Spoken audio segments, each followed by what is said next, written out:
Wow, that feels good. That's all the time I needed to fill. I appreciate that. Thank you, man. Feels great. I'm feeling good. I actually just recently had to go to the emergency room, though, and I had some stomach virus thing. I almost called an ambulance. It's weird, even considering calling an ambulance for yourself. You know? You call ambulances for other people, right? What are you supposed to say about yourself? Can you come get me? Yeah, I don't feel so good. Just come on in, I'll be lying on the floor.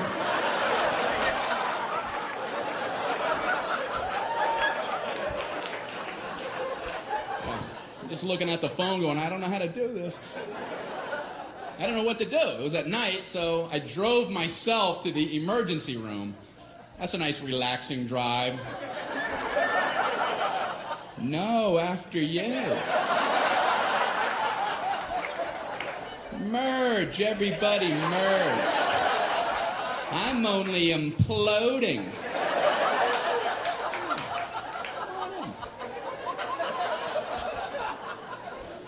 So I pull up at the entrance to the emergency room. No valet parking. I mean, if that's not the biggest oversight in our solar system. If there's ever a time where you want to go, can you park this because I need to collapse immediately? But no, I'm circling around a parking lot. Can I park there? I think I'm going to die. I'm dying too. Okay, go ahead. Yeah, I'll go up a couple levels.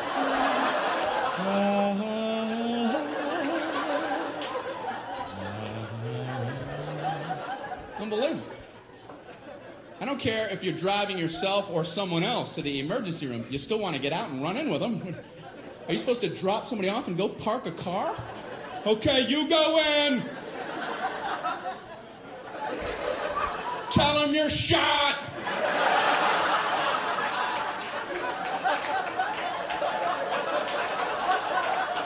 Ask them if they validate. Unbelievable. So I finally park, you know. I go in to check in. They ask the most insulting question when you check into a hospital. What seems to be the problem? What seems? Well, it seems. It seems like everything on my inside wants to be on my outside. But I'm no doctor. What kind of condescending question? So they check me into my luxurious half room. There's a curtain down the middle with a mystery patient on the other side. And he's moaning over there. Thinking, man, they're never going to help me with him moaning like that. So I got to out-moan him, you know.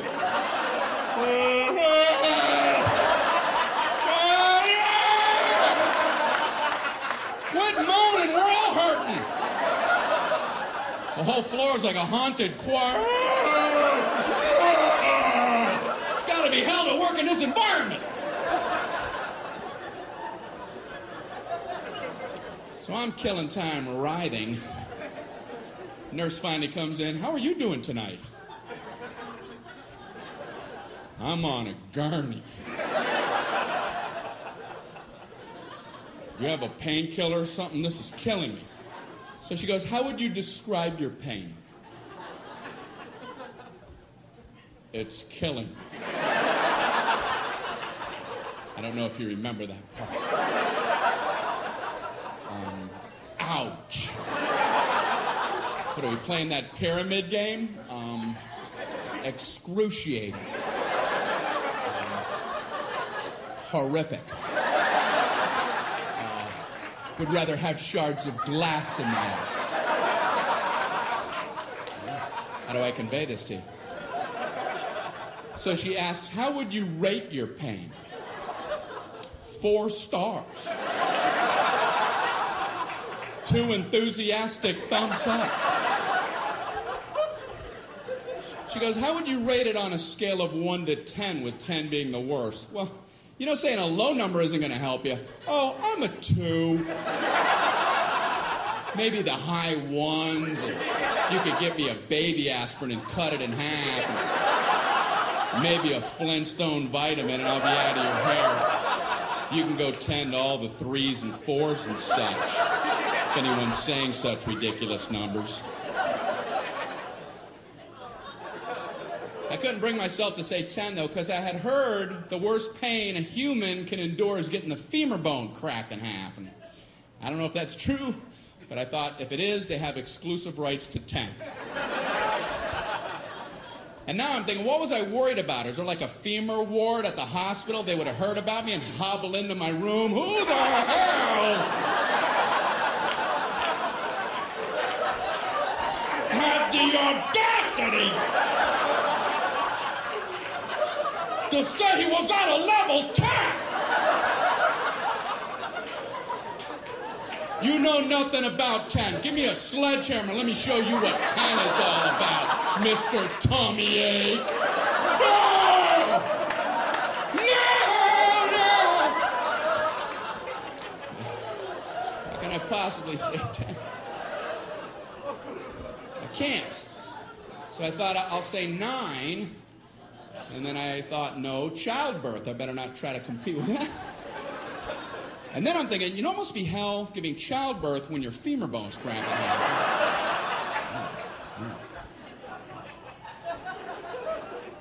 So I said, I guess I'm an 8. She goes, oh, okay, I'll be back. I'm like, oh, I blew it, man. I ain't getting nothing with 8. But she surprised me. She comes in, she goes, the doctor told me to give you morphine immediately. And I'm like, morphine? That's what they gave the guy in Saving Private Ryan right before he died. I'm like, okay, I'm a 4. I'm a 0. I'm a negative 11-teen. Morphine. So they gave me morphine. Wow. All I know is about 15 minutes later, just for the hell of it, I was like, I'm an 8 again. Guess who's an 8? And they finally checked me out. I'm walking down the hall going, say 8, say 8, say 8, say 8.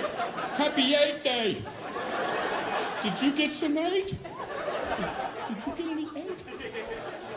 What am I throwing? You can't throw a number. All right. Johnny Appleseed. Did you get any 8 over there? I don't understand my own visuals. All right. Up here throwing numbers around. I'm fine now, I think. I don't know. So they sent me to my regular doctor for a follow-up, and I was nervous going because my cholesterol. I knew it was going to be high because last year it was high, and I hadn't done anything different. What are the odds your cholesterol is going to plummet for no reason? Come on, 200, come on. 337, how can that be? I had Burger King coupons in my pocket. It's inexplicable.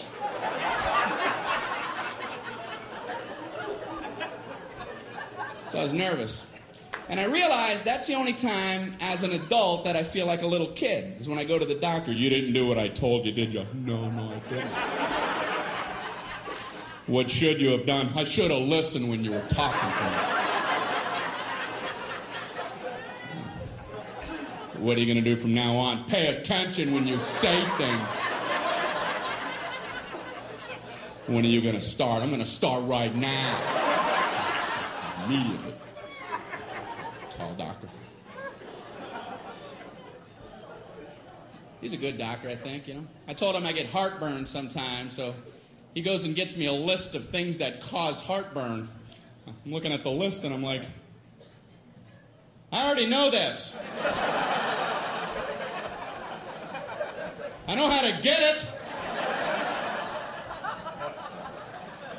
That's like going into the hospital with a cannonball wound and they show you a list. Here's how you get cannonball wounds. I have a cannonball wound. It's gaping. Do you have a tube of cannonball wound ointment?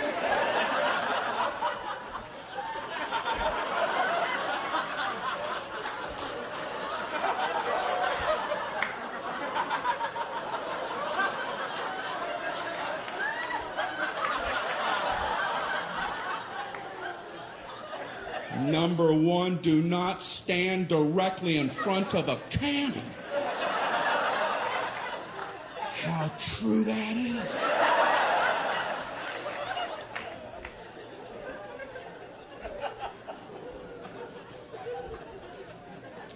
So, my doctor looks at me and says, you should probably drop a couple pounds there, Brian.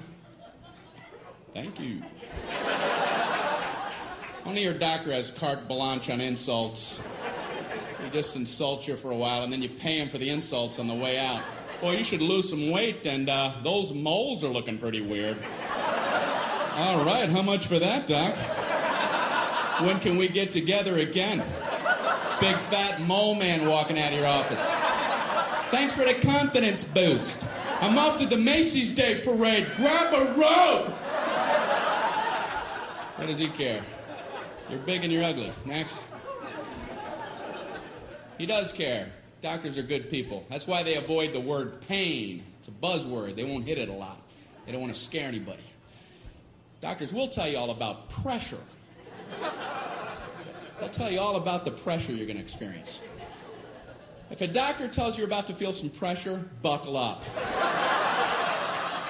In a moment, you're going to feel a little bit of pressure. The pressure hurt like hell! Pressure. All pain involves pressure. That's one of the definitions of pain. He could be swinging a 2x4 at your head. In a moment, you're going to feel a little bit of pressure.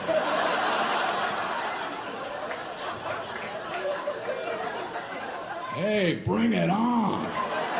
I'm good under pressure. I like pressure situations.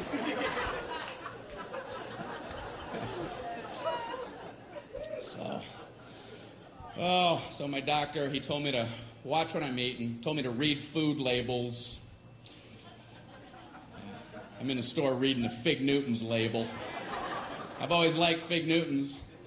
I'm trying to see if it's okay to eat them, and everything looked fine, the fat content, everything. I looked at the serving size, 2 cookies. Who the hell eats 2 cookies? I ate Fig Newtons by the sleeve. 2 sleeves is a serving size. I open them both and eat them like a tree chipper. Fig Newton shavings coming off the side.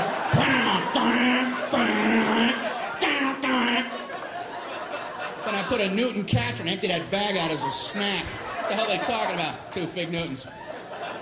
They're the size of a postage stamp. You want another one? Oh, I don't know. I've already had 2 whole entire Fig Newtons. Maybe I could try to muscle one more down, but I don't think I'm gonna. I am stuffed to the rafters.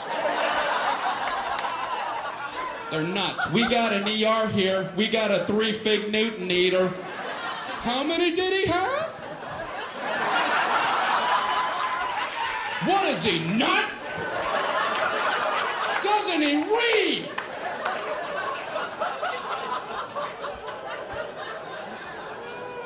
Who's coming up with serving sizes? A serving size of ice cream is a half a cup. What is that? Is that like a joke some guy put on there? Hey, come here. Look what I put for the serving size.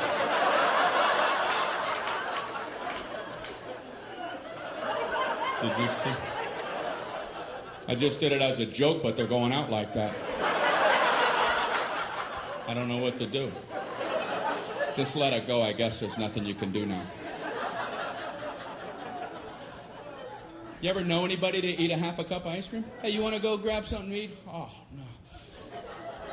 I had a half a cup of ice cream. Yeah, a whole half a cup. I just kept eating and eating and eating. I must have had 2 spoonfuls. I think a serving size of ice cream is when you hear the spoon hit the bottom of the container. You know? Clank, and you can't do this anymore. I even ripped the side. Not sure what they're talking about for the half a cup of ice cream. I have to lay off dairy, though. That's what my doctor threw in as I was leaving his office. Oh, and I'll lay off dairy. I'm like, what the hell? What kind of blanket sweep is that? No more happiness. Away with you! What does he care? I'm trying to lay off dairy. I'm in the supermarket with my little cart, and I'm trying to avoid the dairy aisle. I can see they all have party hats on over there.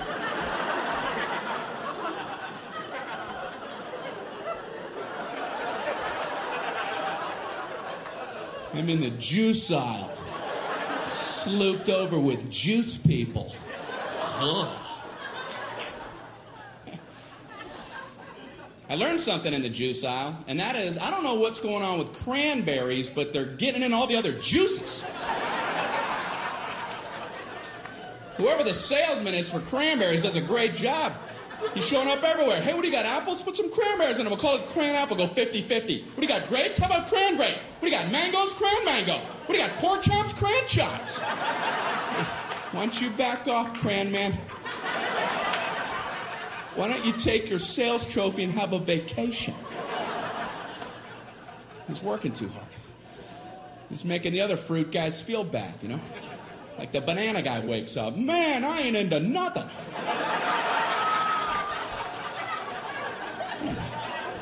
Cram man's all coupled up. You gotta get cracking, banana man. You gotta get on a stick. My doctor also told me to, eat more fruit. So I had some Pop-Tarts this morning. Nice thin layer in there. You ever look at a Pop-Tarts box? They have directions on there. Can there be a simpler food item than Pop-Tarts? Like if the directions weren't on there, would somebody, what the? How do I get that goodness in me?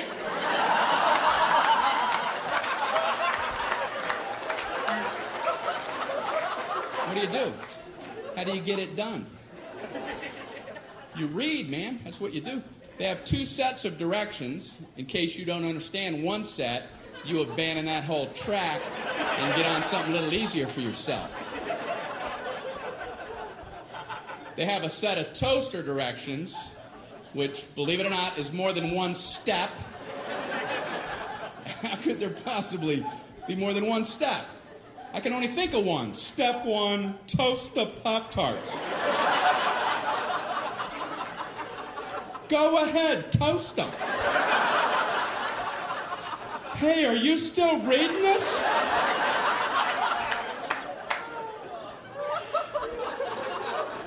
But they've managed to break them into smaller increments. These are some of the actual steps. I would love to be in the room watching somebody who has to consult these toaster steps. Okay, number 1, remove pastry from pouch.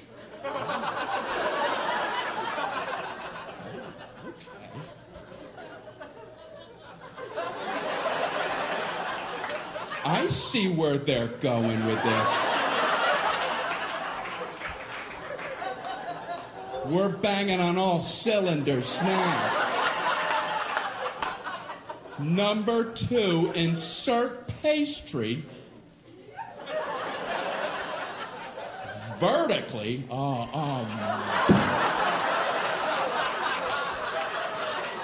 They're reading toaster direction. You're going to throw the vertical concept at them?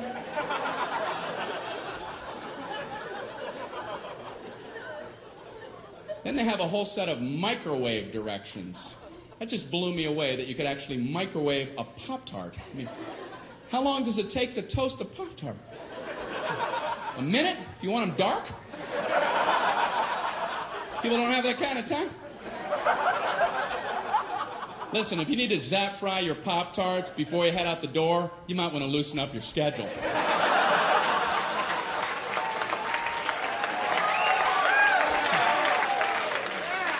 And I swear it says microwave on high for 3 seconds. I don't think I want to wake up and be eaten in 3 seconds. The alarm goes off. Put him in ding. It's late. I gotta get out of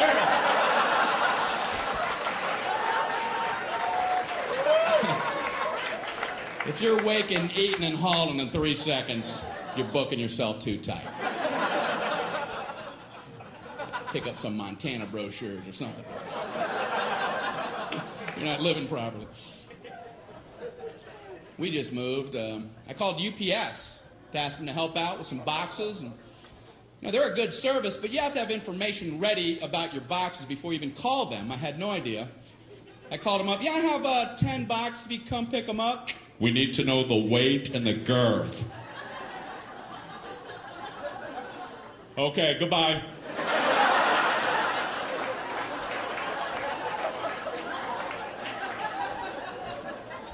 So I called back, we need the weight and the girth. Okay, I don't know what the weight is, and I don't know what girth means. So now what's the procedure?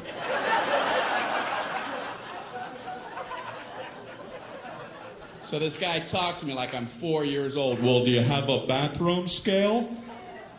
Yeah, but if I put the box on a scale, it's going to cover up the numbers! What do I take them off really quick? 0, I'm not fast enough. What's he talking about? So then he gives me like his Mr. Wizard formula. How about if you stand on the scale and weigh yourself, get off the scale, pick up the box, get back on, weigh you and the box together and subtract your own weight. I'm going, slow down. Hold on, Professor. I know this guy's never tried this, because I tried it, and you still can't see the numbers!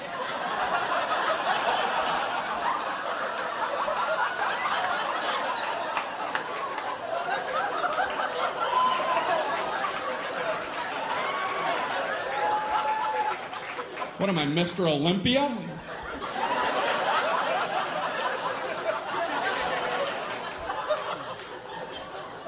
£3.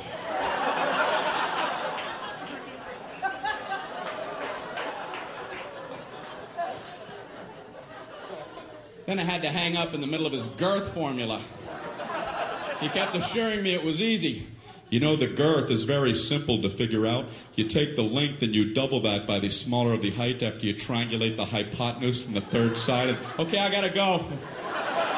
I'm getting another call. Yeah, I'm too stupid to talk to you. I just want to not be on with you any longer.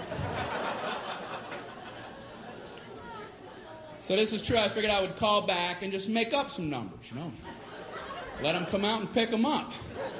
If it's wrong, I'll pay the difference. Just dispatch the truck. Please. So I called back. Yeah, I have 10 boxes and... No, I'm another guy. Yeah, and they all weigh exactly 22 pounds, and they'll have a girth of 3. 3 what? 3 girth units.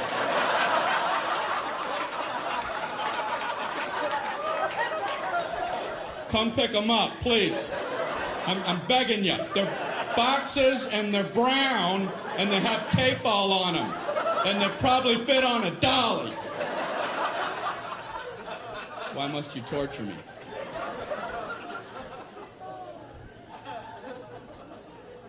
We needed a refrigerator for our new place, and I've never bought a refrigerator in my whole life. I went into the appliance store. There's like 900 of them lined up.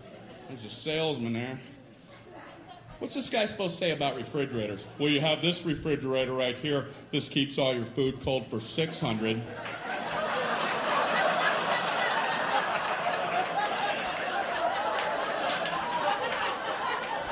You've got this refrigerator. This keeps all your food cold for 800.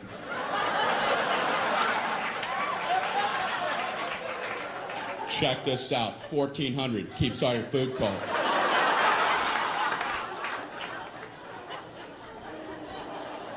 So this guy's working me on this one. I've never seen a guy work so hard. This one is a very nice refrigerator. It has a meats drawer.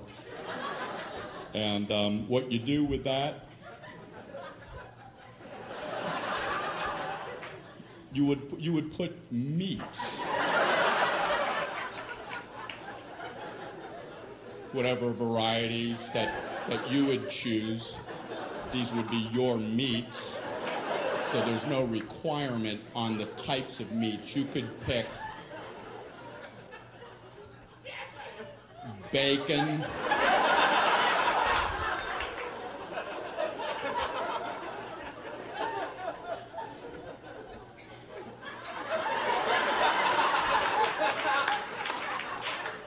marbled meats. There's an endless selection. Endless. And this one also has a crisper for crispy things. Potato chips. Look in the door when the door's open. This has an egg area. And that's a very nice thing. It's an area for eggs. You put them all in the egg area. You come home and you go, hey, where are the eggs? Right in the egg area.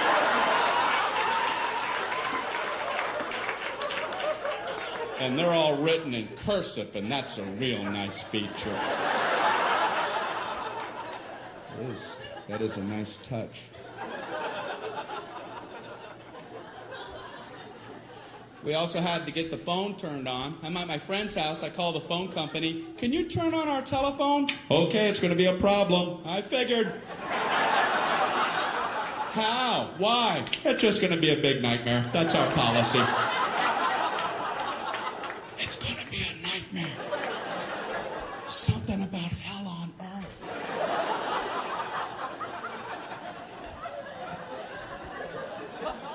It's different than I thought. I didn't know how it worked, so I asked him, how does that work? Do we have to wait in our home for a few days for the phone people to come out? No, we do it differently now. We can just flip the switch from right here. Oh, great. Can you go ahead and flip it? We're going to flip it next Thursday.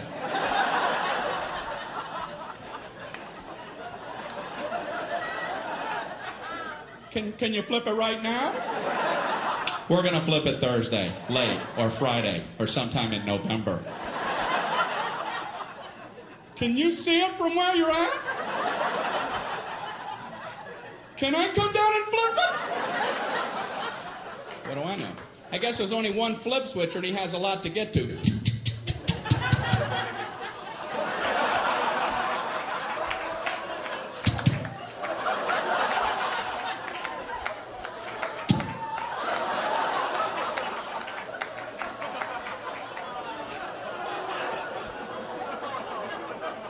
I assume they're tiny. Maybe they're big giant switches and they're really hard to flip, you know?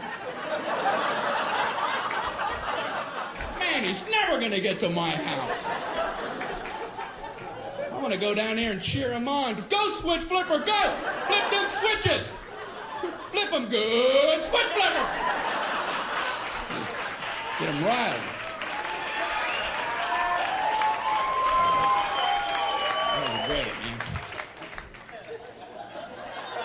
So I had to use a phone to book the flight to come here, and the reservationist gave me a confirmation code. And like I'm an idiot, she gives it to me like this. Mr. Regan, your confirmation code, jot this down. It's B as in boy. Oh, okay. P as in Paul. Slow down. K as in kite. Oh, I know kite. I know all about kite. And Q as in quagmire. Give me another word. I want to fly so badly. I called back to confirm the flight. She wanted to know the confirmation code. I don't know about you, but I feel like an idiot trying to quickly come up with words for letters, and I'm panicking on the phone. The confirmation code, it's B as in, oh man, baked beans.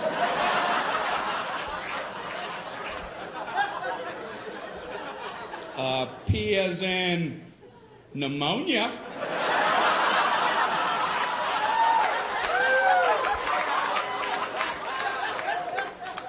K as in Gaddafi.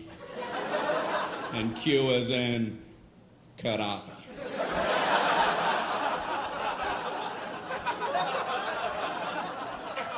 They only do that with letters. Nobody ever does that with numbers. My code, it's 4 as in 423.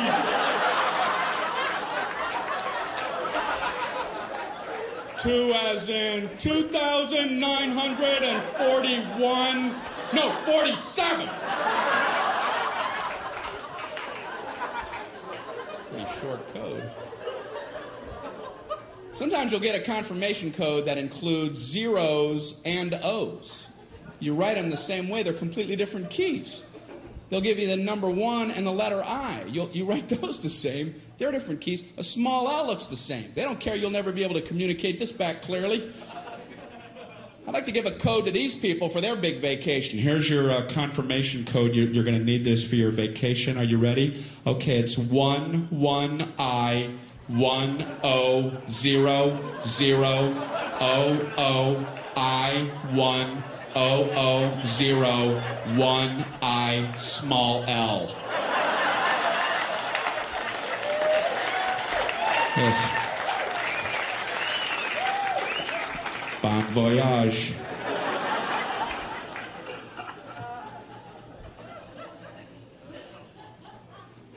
You know, I flew here. How come the first class people they can just get on whenever they want? I've always hated that. First class people, board at your leisure.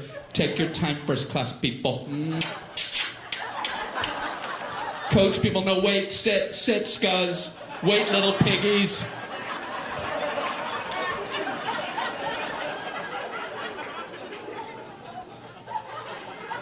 So when you do get on, the first class people, they're already sitting there. They're all sprawled out in their big thrones. Bring me the head of a pig.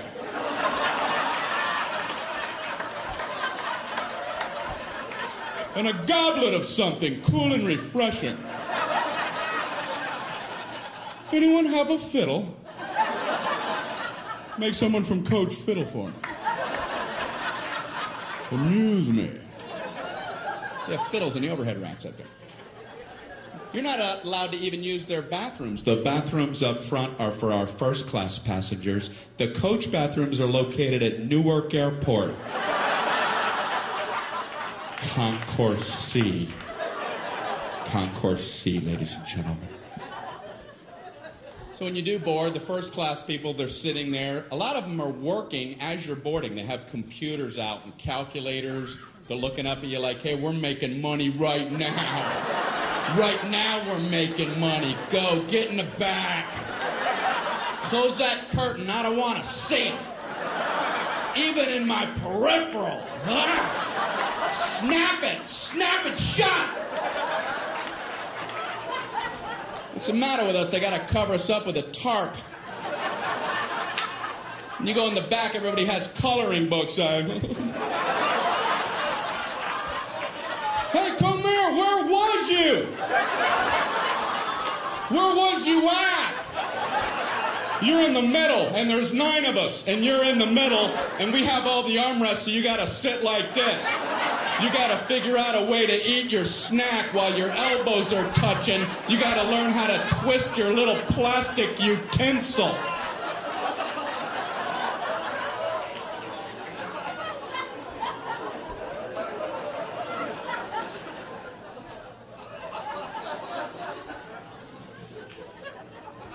I like to sit way in the back.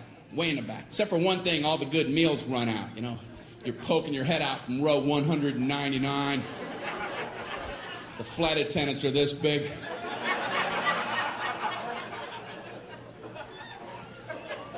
You can hear the good meals getting snagged. We have a turkey sandwich, a chicken quesadilla, and a cold fish head. I'm just...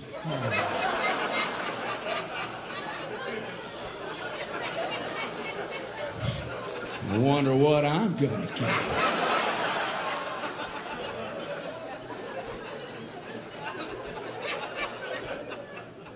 So when they get to the back of the plane, they have to do that flight attendant psychology game and pretend like the good stuff never even existed. It never even was. Would you like a nice cold fish head? They're frozen solid, frozen head of fish. The eyeballs in there and the skeleton's coming out. It comes with a turnip and a spork. I was wishing you'd have one of them left, wishing upon a star.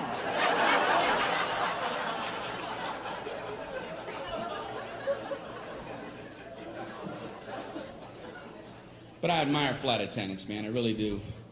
They put up with a lot of garbage from people. Have you ever been sitting in your seat and you see somebody trying to fit something in the overhead rack that you know ain't going in there like in a million years? They have like a mattress and a lamp. You're looking at him like, what kind of perception problems does this guy have? And the flight attendants are always nice. They always run up and act like it might maybe fit. You know, oh, I don't know if that's going to get up there. We can check it for you, you moron. I know that's what they want to say. I would last about 8 seconds at that job. I'll just get up there. Does that look like it's going to fit? You have this much room, you have a dead yak. Are you okay? You don't see all these people jammed up waiting on you? You don't see any of them, is it?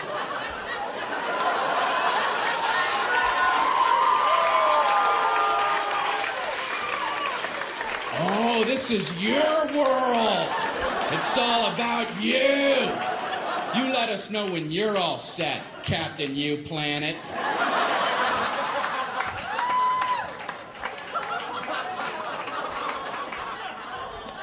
And I feel bad for the gate agents because they try to get the boarding process to run smoothly, but no one will listen to them.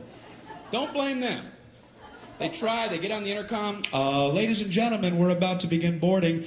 If we could ask for your cooperation, would you all please remain seated until your row has been called? Everyone, please remain seated. Everyone, please back away from the gate. Please back away from the gate. Somehow, by the time that comes out the speakers, it must sound like, everybody up and rush the door. Everyone, immediately try to squish your fat butts simultaneously in the small gate door area. Hurry. Push and shove, everyone. Push and shove. Do whatever you have to get on board. This is the last helicopter out of Vietnam.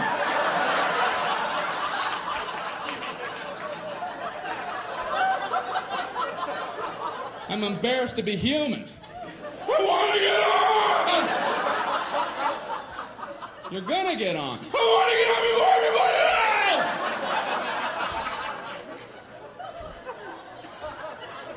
Why?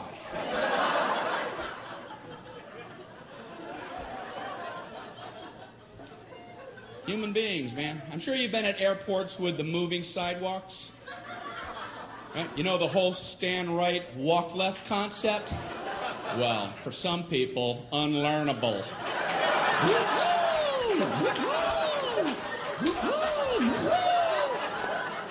You ain't getting it in, no matter how much stimuli you offer.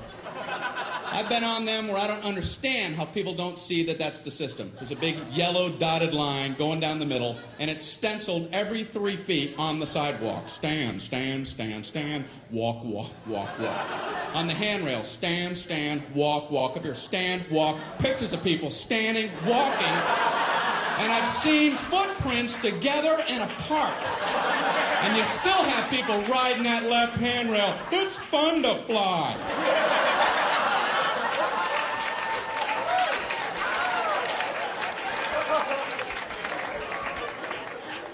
Watch them close, because they're the ones at the end of the moving sidewalk. Oh. Something changed. Something changed.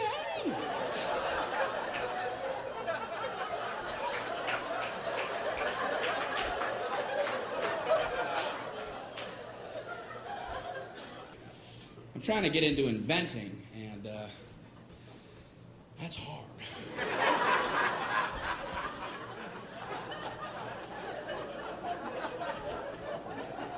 I know what I'm going to try to invent, you know. I don't know if I'm being overly ambitious, but I'm trying to invent an ironing board that when you open it, it doesn't sound like this.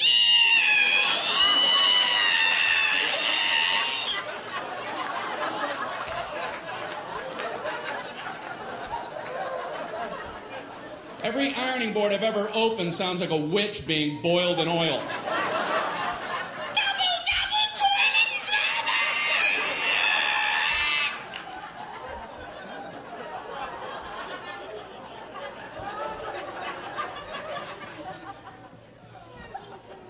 You ever just look at an ironing board? Can you imagine getting that approved in today's safety-conscious world? What did you want to get an approval on? I call it an ironing board. I want to have like a surfboard-shaped device about this high, and I want to support it with two thin crisscrossing poles so the center of gravity is precariously high. So the slightest nudge would be sure to topple it. Then I want to put a big hot metal thing on the top of that with water, the temperature of lava oozing out the sides and dripping off the board for burn wounds. I want one side to be a white-hot heat for scarring. I want the sheer weight to be able to cause blunt force trauma. And I want the whole thing to come to a point for puncture wounds. Ooh. Oh. It seems a little unsafe for adults. I'm not finished. I want a cord coming down so you get the toddlers involved.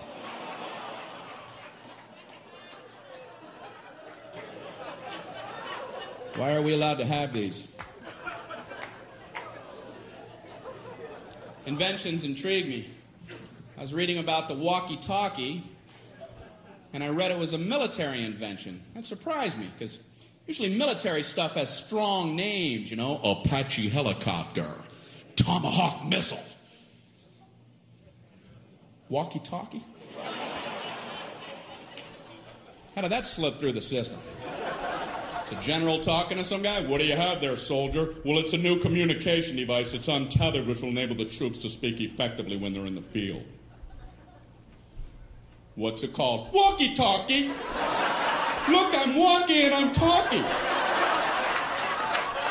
Now you walkie and talkie, General. I'm walkie and talkie. Are you walkie and talkie?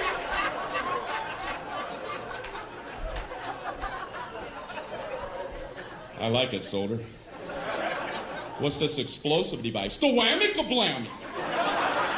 And this is the Rudy Tooty aim and shoot. Walkie-talkie. I'm wearing new contacts. I just had my prescription changed after 6 years. You ever wait that long? Then you get new lenses. You're like, man, I could have been seeing things. How can instantly improved vision not be at the top of your to-do list? I'll see tomorrow. I don't have time. I don't have time to see clearly. No, I don't. No, I can't do that. You see what's on my desk? So I go in for the eye exam. I don't know about you, but I concentrate like crazy during the eye exam. You don't want to get a D on that thing. End up with these big, thick Coke bottle lenses. I didn't take it serious.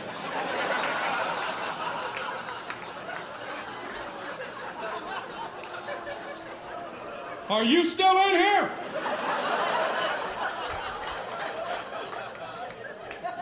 I'm just seeing shadows and shapes. It's important. They don't call it a quiz. So I go in there, I sit in that big chair. He slides that big giant thing on my face. Are these my glasses? What happened to me?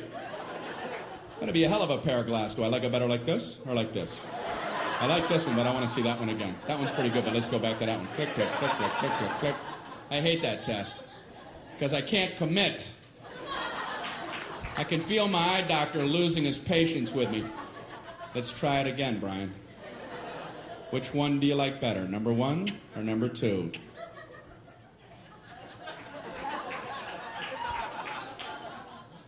I don't like either one of those. Yeah, but that wasn't the question I asked, was it? I asked you which one you like better, and I was careful to phrase it that way. So why don't you keep that in mind while we try it yet again? Which one do you like better, number 1 or number 2? They're about the same. Well, why would I waste your time and mine by making them both the same? Did you ever stop to think about that? You ready to try it one more time? What do you want from me? way too much pressure during that entire exam. They do one test every time. I don't know what they're looking for. All I know is I get an anxiety attack in the middle of the damn thing. Tell me the exact moment point A is directly over point B. I'm like,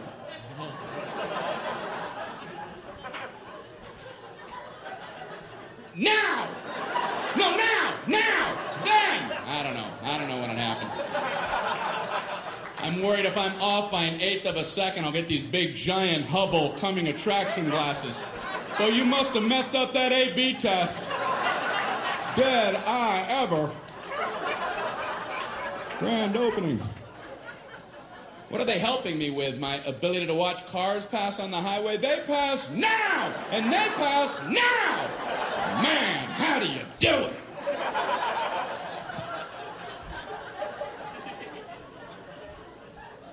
It's weird in the eye exam room. It's just him and me. It's dark in there. The door's closed. I feel strange when he pulls his chair up uncomfortably close to you. He's like this far from my face. He shines his goofy light into my eyes for about an eternity.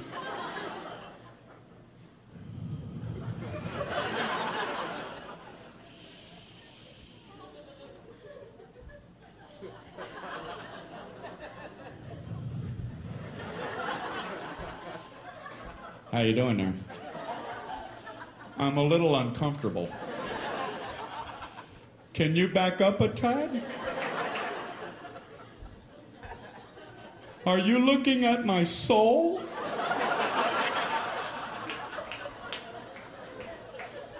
You want a Tic Tac? So he says, you know you have one eye set a little bit higher than your other eye? No. I did not. He goes, it doesn't affect your vision or anything. I just thought you might want to be self-conscious for the rest of your life.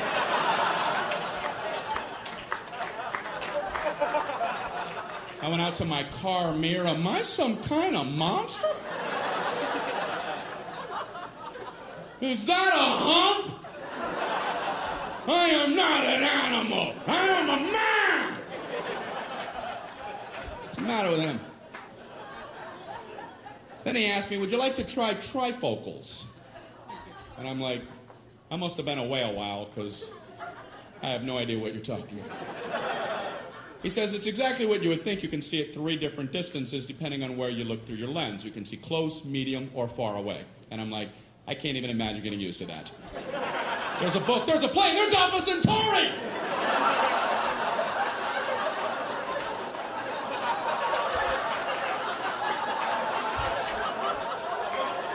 Do people need this kind of range? Is that a fly, Manos? Is that a comet? I'm actually kind of quiet off stage. A lot of people don't realize that. I was at a dinner party recently. A bunch of people that I don't know. One guy talking plenty for everybody. And then me, myself, right? And then I, and then myself, and me. I couldn't tell this one about I because I was talking about myself, and then me.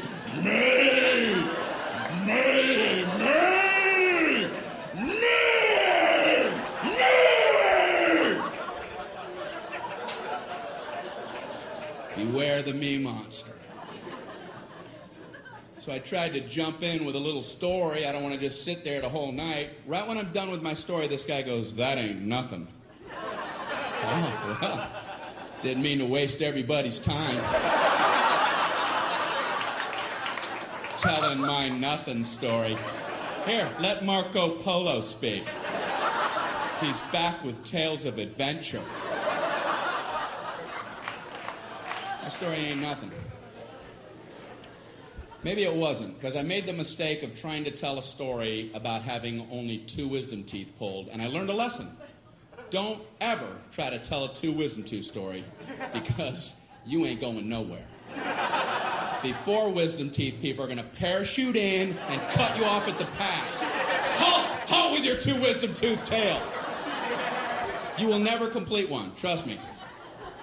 I'm trying to tell my story. You know, I had some wisdom teeth pulled. I had 4 pulled. Oh, okay.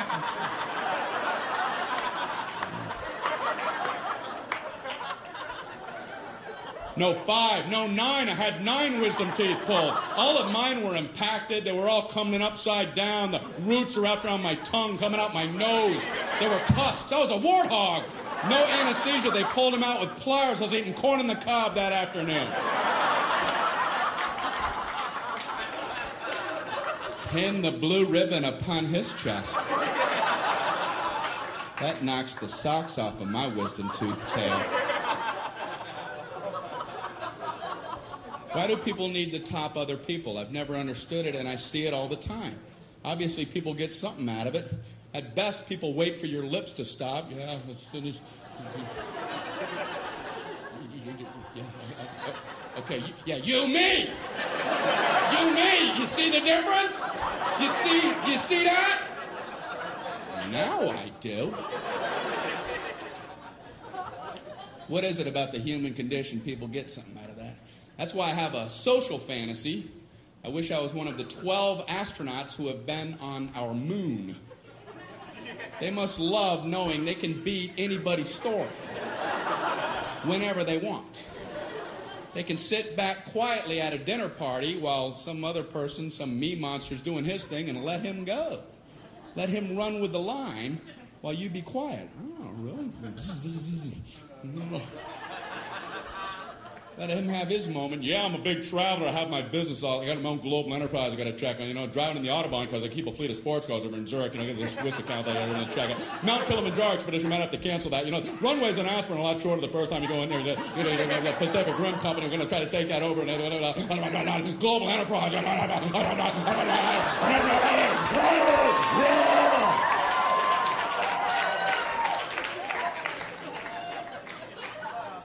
I walked on the moon.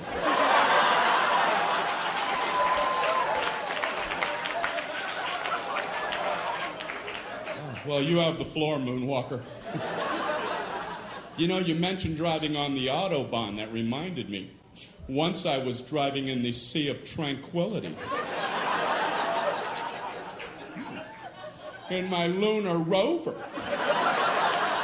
And I, too, was worried about our speed till I remembered, wait, we're the only ones on the moon. You guys are great. Thank you very much.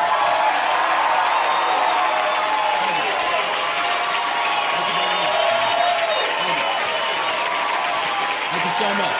Appreciate that. Thank you. That's right.